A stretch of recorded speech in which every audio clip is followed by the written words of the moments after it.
vous vous lancez dans la lecture audio de l'analyse littéraire de Le Club des Incorrigibles Optimistes, célèbre ouvrage de Jean-Michel Guenassia.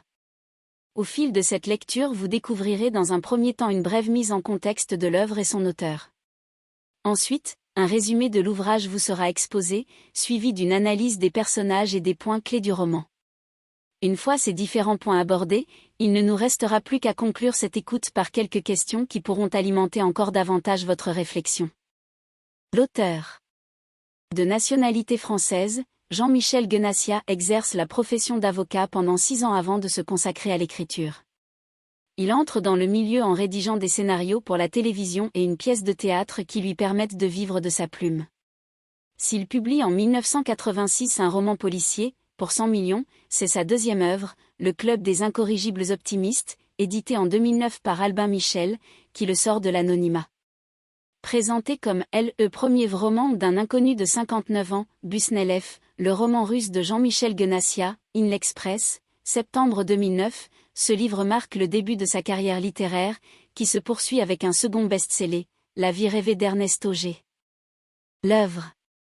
Publié en août 2009, Le Club des Incorrigibles Optimistes est le deuxième roman de Jean-Michel Guenassia, couronné 3 mois plus tard par le prix Goncourt des lycéens.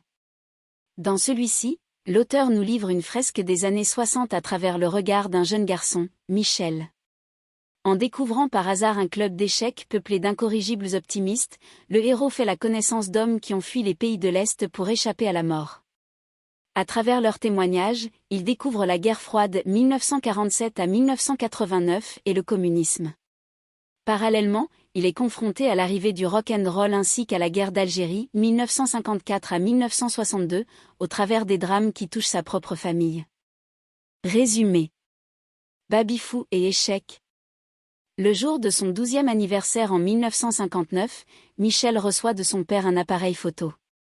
Pris d'intérêt pour ce dispositif, il décide de devenir photographe quand il sera plus grand. Peu enclin aux études, il n'écoute pas en classe, préférant utiliser les longues heures de cours pour se plonger dans la lecture. À côté de la littérature et de la photographie, Michel adore également jouer au baby-fou avec son ami Nicolas. Leur lieu de prédilection est le bistrot Balto.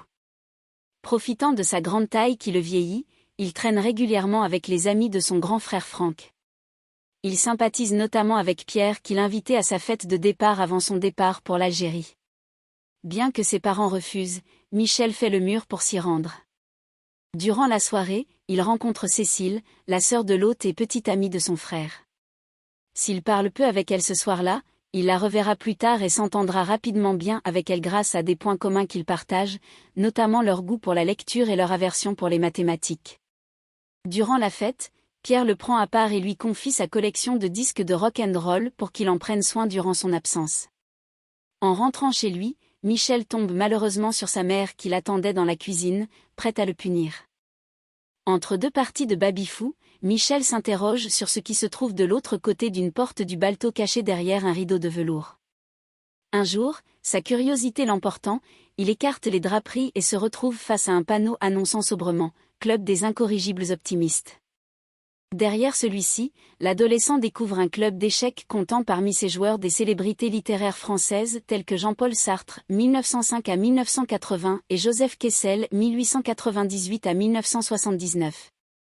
La plupart des membres du club Igor, Léonide, Sacha, Pavel, Imre, Tibor, Vladimir et Victor sont des réfugiés de Russie et des pays de l'Est qui ont abandonné leur famille pour échapper à une mort certaine. Le fondateur, Igor, un ancien médecin russe devenu chauffeur de taxi à Paris, prend Michel sous son aile et lui apprend les échecs qu'il lui faudra 3 ans avant de parvenir à le battre. Le garçon abandonne alors le baby-fou et devient le membre le plus jeune de leur petit groupe. Amitié et fraternité.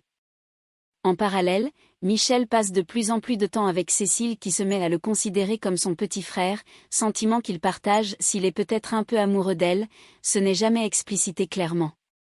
Un jour, la jeune fille appelle l'adolescent en urgence et lui annonce qu'elle va mourir.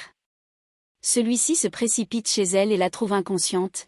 N'ayant plus de nouvelles de Franck depuis des mois, elle a tenté de se suicider en ingurgitant une grande quantité de médicaments. Heureusement, elle s'en sort sans séquelles, avec un simple lavage d'estomac. Michel explique alors la situation à son frère qui lui apprend qu'il s'est engagé dans l'armée. Nous espérons que vous avez apprécié cet aperçu. Pour continuer à écouter ce livre audio sur Google Play Livres, utilisez le lien dans la description de la vidéo.